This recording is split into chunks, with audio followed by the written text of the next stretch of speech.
Hello，大家好，我係 Toffee Boy。如果你係第一次嚟呢度，歡迎你加入我嘅心靈雞湯嘅小空間。我每一集都會同你分享幾個溫暖嘅小故事，希望喺度忙碌嘅生活入面帶俾你一啲平靜同力量。另外，如果你鍾意呢類型嘅內容，記得訂閱我嘅頻道啊！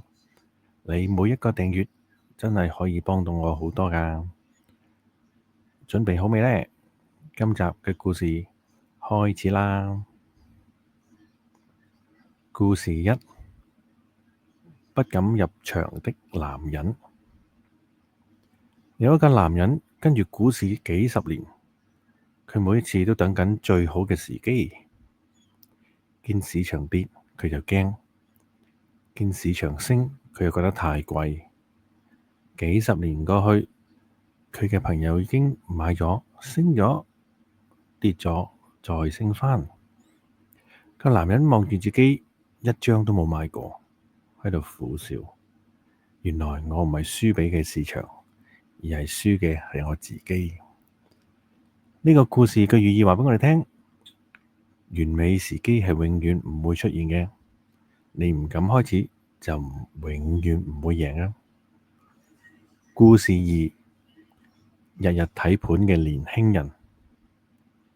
一個後生仔每日起身第一件事就一定睇股價，跌就心煩，升就興奮。佢嘅情緒完全被市場控制住。有一日，佢嘅上司話：你知唔知你睇盤嘅時間夠你學一項新嘅技能啊？或者可以開一門新嘅事業。後生仔呆咗，嗰一刻佢明白到自己投資並唔係股票，而係用情緒賭明天。呢個寓意話畀我哋聽：最危險嘅唔係市場，係你被市場牽住走啊！故事三：爸爸的舊賬簿。有一個女仔清理爸爸嘅遺物嘅時候，發現一本舊賬簿，入邊記住佢爸爸買股票嘅理由，每一次犯錯嘅反思，同埋一句句提醒自己嘅說話。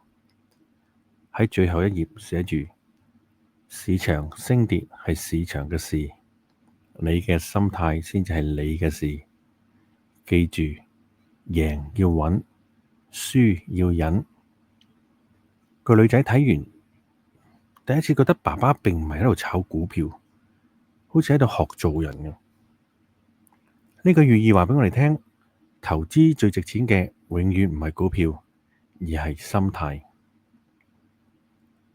呢三個故事帶到畀我哋嘅信息係咩呢？股市係會升會跌，但你嘅心態、你嘅紀律、你嘅耐性，而你唯一可以控制嘅工具。希望你今日喺三個故事裏邊可以畀你多啲清醒、多啲智慧，同多啲相信自己嘅勇氣。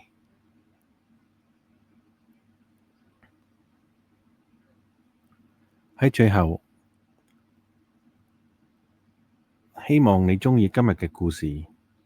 如果入邊有一句說話講中你，陪到你，咁就已經足夠啦。如果你想支持我繼續做更多心靈雞湯嘅內容，記得 like、留言同埋訂閱我嘅頻道。你嘅每一個訂閱，亦都係我繼續創作嘅最大嘅動力。我係 Toffee Boy，今日多謝你陪住我。記住一樣嘢，投資係有風險嘅，要量力而為。我哋下一集再傾啦，拜拜。